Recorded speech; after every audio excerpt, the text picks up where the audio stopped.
So guys, today here I've got a video breaking down everything you need to know about the brand new arc keyword, that being Bolt Charge. Today we're going to go over some of the newly buffed fragments that will provide you Bolt Charge, go over how Bolt Charge actually works and functions in the game, and then also talk about Bolt Charge's total damage in comparison to Ignitions, because they are quite similar abilities.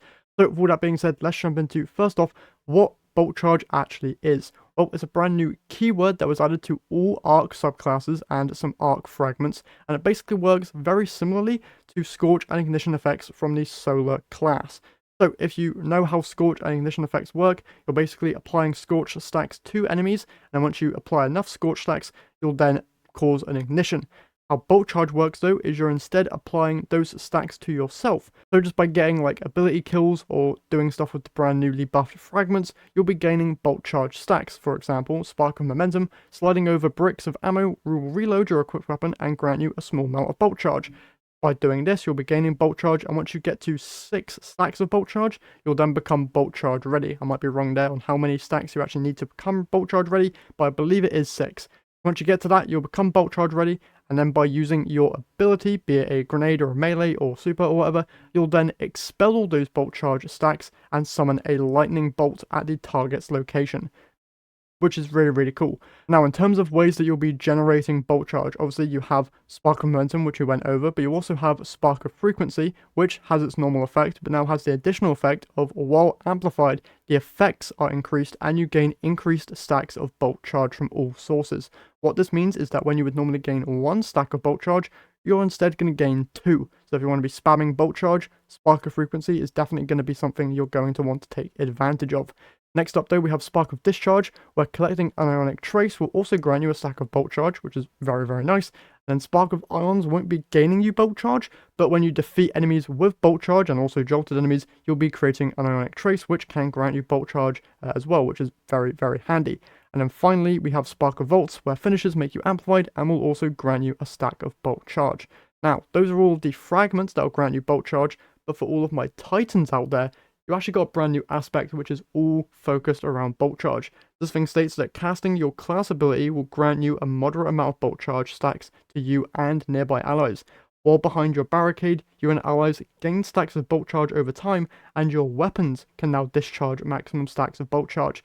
So Bolt Charge, normally you need to use an ability to expel all those stacks, but with this new Titan aspect, you can just be shooting into a boss and you're going to be constantly regenerating Bolt Charge stacks and expelling those stacks, which is absolutely insane for total damage. Speaking of damage, let's now go over and talk about the total amount of damage that Bolt Charge does in comparison to Ignition effects. So for this damage comparison, I was using conditional finality to get my ignitions going, because the second bullet, if you land all the pellets, will cause an ignition. I wasn't counting how much damage the bullets themselves were doing, I was just looking at the ignition damage itself. And for this episode, with no abilities increasing how much damage an ignition does, the total damage for ignitions comes out at 36,197 total damage. Now, for the same thing with Bolt Charge, with no added effects increasing its damage whatsoever, its total damage comes out at 41,498 from the Lightning Strike. So just by default, Bolt Charge is going to be dealing way more damage compared to an Ignition, but if you want to make it go even further beyond in terms of actual damage, if you come over here to the brand new artifact this season and look for the perk Flash Over, you'll see that this thing states that when you're at maximum Bolt Charge, you also become amplified and lightning bolts will deal more damage. How much more damage? Well, with this artifact perk equipped, Bolt Charge will now be doing a total amount of damage of 95,779 total damage, which is absolutely insane. Pairing that with the new Titan aspect, you're going to be constantly dealing just that flat amount of damage every time your Bolt Charge goes off. And if you pair it with the fragment, that will be granting you double the amount of Bolt Charge stacks. Guys, this thing's going to be doing insane amount of damage just for shooting your weapon, which is absolutely insane. If you're going into that brand new dungeon tomorrow, highly would recommend having an arc build there just so that you can deal this free amount of damage.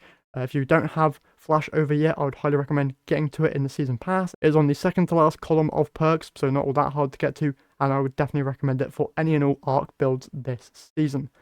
Now, one final thing that I want to mention here about Bolt Charge is that there are some exotic weapons that will actually help you generate these Bolt Charge stacks more quickly, especially if you pair these exotics with Spark of Discharge, where your Ionic Traces generated will grant you Bolt Charge stacks. The two exotics that will generate you Ionic Traces are Cold Heart and Delicate Tomb. Cold Heart will generate you Ionic Traces periodically when it's in its high damage state, and then Delicate Tomb will just generate you Ionic Traces whenever you get kills with the weapon. So if you want to be generating a whole load of Ionic Traces, getting your abilities back faster, and getting those Bolt Charge stacks even quicker, these two weapons are going to be very good options.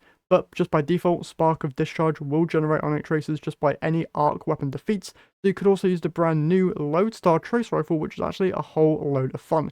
This thing's also able to jolt targets as well, which is a whole load of fun and definitely worth trying out if you are interested.